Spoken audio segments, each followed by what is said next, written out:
NCERT 12 Physics Exercise 9.14. A giant refracting telescope at an observatory has an objective lens of focal length 15 meter. If an objective of focal length 1 centimeter is used, what is the angular magnification of the telescope? If the telescope is used to view the moon, what is the diameter of the image of the moon formed by the objective lens? Diameter கொடுத்திருக்காங்க and radius of lunar object கொடுத்திருக்காங்க. Okay, இப்போ இது வந்து refracting டெலஸ்கோப்புன்னு சொல்லியாச்சு. இப்போ என்னெல்லாம் கொஷினில் கொடுத்துருந்தாங்க, ஒரு டெலஸ்கோப் சொல்கிறாங்க. ஸோ டெலஸ்கோப்னா இது அப்ஜெக்டிவ்னா இதுக்கு அடுத்தது இருக்கிறது ஐபீஸ் சின்னதாக இருக்கணும். ஸோ கொஷின் என்ன, நமக்கு அப்ஜெக்டிவோட ஃபோக்கல் லென்த் F0 வந்து 15 மீட்டரில் கொடுத்துருக்காங்க அண்ட் FE வந்து 1 சென்டிமீட்டரில் கொடுக்குறாங்க. இப்போ ஆங்குலர் மேக்னிஃபிகேஷன் தான் நம்மளோட first question. So angular magnification ஃபார்முலானா F0/FE. F0 வந்து 15 மீட்டரில் இருக்குது, இது சென்டிமீட்டரில் இருக்குது. ஸோ மீட்டரை சென்டிமீட்டராக மாற்றணும்னா இன்ட்டு 100ஆல் நம்ம மல்டிப்ளை பண்ணணும், அப்போ தான் சென்டிமீட்டர் வரும். அப்போ அதோட என்ன வேல்யூ என்ன, 1500. இதுதான் ஆங்குலர் மேக்னிஃபிகேஷனுக்கான ஃபார்முலா. இப்போ அதே இது பி கொஷின் என்ன கேட்டிருந்தாங்க, ஒரு மூணை வந்து பார்க்குறாங்களாம். அந்த மூணுடைய டயாமீட்டர் எவ்வளோன்னு கொடுத்துருக்காங்க, 3.48 × 10⁻6 மீட்டர். அண்ட் அடுத்து ரேடியஸ் ஆஃப் லூனார் ஆர்பிட் எவ்வளவு, 3.8 × 10⁸ மீட்டர். சரி, இப்போ இது மீட்டரில் இருக்குது. ஓகே, இப்போ நல்லா பாருங்கள், நமக்கு ஒரு மூன் அப்படிங்கிறது நமக்கு எப்படி தெரியும், ஒரு ரவுண்டு ஷேப்பாக இருக்கும். ஓகே, ஸோ அந்த ரவுண்ட் ஷேப்பை நான் இப்போ இந்த டயாமீட்டர் மாதிரி இப்படி எடுத்துக்கிறேன், இந்த மாதிரி எடுத்துக்கிறேன். ஓகே, ஸோ இப்போ டயாமீட்டர் தான் இருந்துச்சுன்னா ரேடியஸ் என்னவாக இருக்கும், /2 இருக்கும். ஸோ ஆன்சர் வந்து 1.74 × 10⁻6 இருக்கும். மீட்டரை சென்டிமீட்டராக மாற்றணுன்னா 100ஆல் மல்டிப்ளை பண்ணோம், அப்போ தான் சென்டிமீட்டர் கிடைக்கும். அப்போது இந்த மூணுடைய ரேடியஸ் வந்து 1.74 × 10⁸ சென்டிமீட்டர். இந்த மூன் வந்து ஒரு எர்த்தை சுற்றுதுன்னு வச்சுக்கோங்க. எர்த்து இங்கே இருக்குன்னா அதை சுற்றி தான் நமக்கு மூன் வரும். இந்த ரேடியஸ் தான் சொல்கிறாங்க, அதுதான் orbit, radius of lunar orbit. இந்த ரேடியஸ் தான் என்ன சொல்கிறாங்க, 3.8 × 10⁸. நல்லா பாருங்கள், மூன் வந்து எர்த்தை சுற்றுது, இதுதான் எர்த்து. மூன் வந்து எர்த்தை சுற்றக்கூடிய ஆர்பிட் தான் அது. இப்போ இந்த எர்த்துக்குள்ளே தான் என்ன இருக்குது, நம்ம லென்ஸை வச்சு டெலஸ்கோப் வச்சு பார்த்துட்ருக்கோம். கரெக்டாக? ஸோ இப்போ இதுதான் என்னுடைய மூணாக இருந்துச்சு அப்படின்னா நாம் என்ன பண்ணுறோம், ஒரு லென்ஸ் வழியாக பார்க்குறோம், அதுதான் அப்ஜெக்டிவ். இந்த டிஸ்டன்ஸ் வந்து ஐபீஸாக இருக்குது. ஸோ கொஸ்டின் வந்து என்ன கேட்டிருக்காங்க, the telescope is used to view the moon, what is the diameter of the image from the objective lens? So இதுதான் அப்ஜெக்டிவ், இதுதான் ஐபீஸ். இந்த அப்ஜெக்டிவில் தெரியக்கூடியது எப்படி இருக்குன்னு கேட்குறாங்க. இப்போ நமக்கு நல்லாவே தெரியும், இதில் கிடைக்கக்கூடியது கண்டிப்பாக இங்கே வந்து நமக்கு இன்வெர்ட்டடாக கிடைக்கும் தெரியும். ஸோ விச் மீன்ஸ் இந்த டாப்பில் உள்ளது இங்கே இருக்கும், இது இங்கே தெரியும். அதாவது இது சப்போஸ் நான் ஏபின்னு எடுத்துக்கிட்டேன்னா இது எப்படி இருக்குன்னா A'/B' இருக்க போகுது, அவ்வளோதான். சரியா? இப்போ நமக்கு அது இந்த இமேஜை தான் நம்ம வந்து எவ்வளோ கிடைக்கிது அப்படிங்கிறத அந்த கொஷனில் பார்க்க போகிறோம். சரி, இப்போ நல்லா பாருங்கள், இந்த டிஸ்டன்ஸ் தானே அப்போ ஆர்பிட்டாக இருக்கும். இங்கே எர்த்துக்கு பதிலாக தான் அந்த லென்ஸ் இருக்குது, அதை தான் அந்த மூன் சுற்றி வருது. அப்போது இந்த டிஸ்டன்ஸ் தானே 3.8 × 10⁸. அதாவது U, distance between the lens and the object. அந்த யூன்னு எடுத்துக்கலாமா? எஸ்.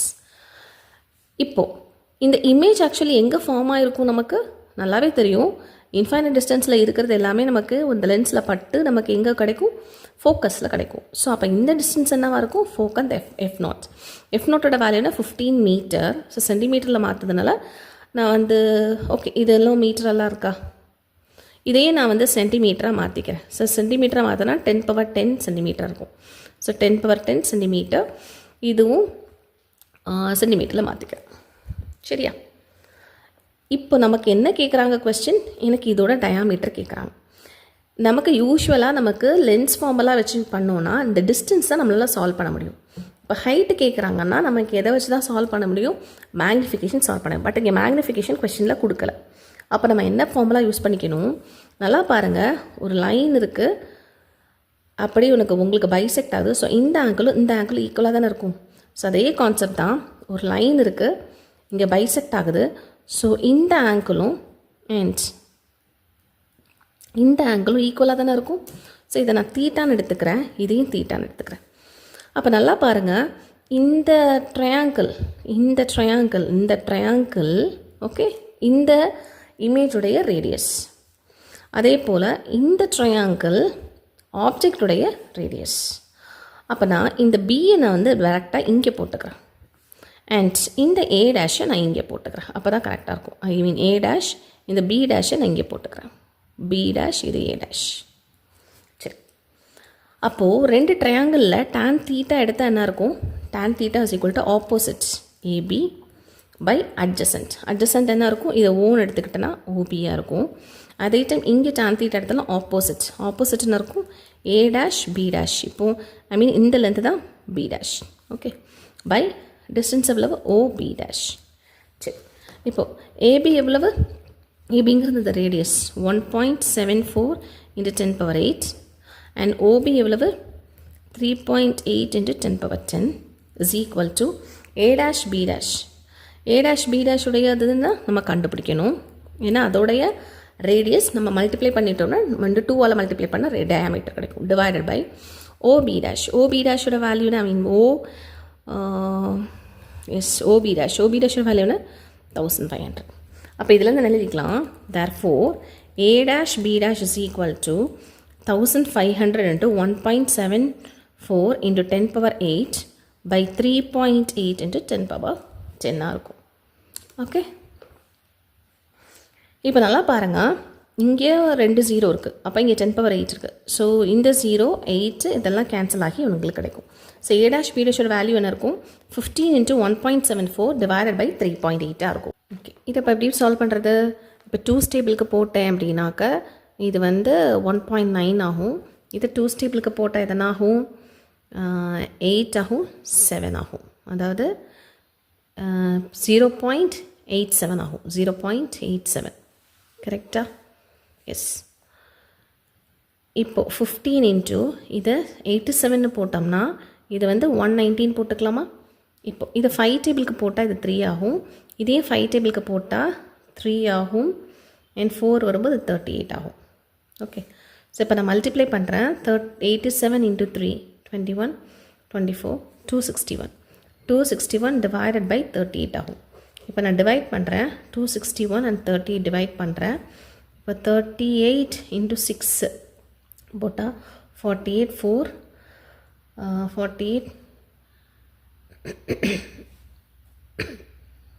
6 போட்டால் 48 4 18 22 228 ஆகும். 228. அதே டைம் 38 இன்ட்டு 7 போட்டால் 6 56 21 266 ஆகிடும். ஸோ 6 டேபிளுக்கு தான் கரெக்டாக இருக்கும். ஓகேவா? ஸோ 6. இப்போ நான் சப்ட்ராக்ட் பண்ணுறேன். சப்ட்ராக்ட் பண்ணால் இந்த 5 ஆகும், இது 3 ஆகும், இது 11 ஆகும், 3 ஆகும். ஸோ டெசிமல் பாயிண்ட் வச்சுட்டு அகெயின் 0. ஸோ அகெயின் 0 போது ஆப்வியஸாக அது என்ன இருக்கும்? நமக்கு ஒரு 30 × 9 போட்டோம்னா 72 27 + 9 34 ஆகிடும். ஸோ அது கண்டிப்பாக 8ஆக தான் இருக்கும். ஸோ 6.8 கிட்ட நமக்கு ஆன்சர் கிடைக்கும். சரி, இப்போ இது வந்து 6.8 என்ன ஆன்சரில் இருக்குது? 6.8 சென்டிமீட்டரில் இருக்கும். 6.8 சென்டிமீட்டர். இப்போ நமக்கு ஏ டேஷ் பி டேஷுங்கிறது ரேடியஸ், அதாவது ரேடியஸ் ஆஃப் த இமேஜ். நமக்கு என்ன வேணும்? டயாமீட்டர் வேணும். டயாமீட்டர் ஆஃப் இமேஜ் அப்போ என்னவாக இருக்கும்? 2 × 6.8. ஸோ 2 × 6.8 போடும்போது 13.6 இருக்கும். Okay, so 13.6 centimetre. So that's all. நீங்கள் இந்த கொஷினை இதை இன்னுமே நீங்கள் ப்ரமோட் பண்ணிக்கலாம். 6.8 இருக்காமல் அடுத்தது போட்டிங்கன்னா 6.86 வரும். ஸோ அதை நான் 6.7 எழுதிக்கலாம். அப்போ 6.9 எழுதிக்கலாம்.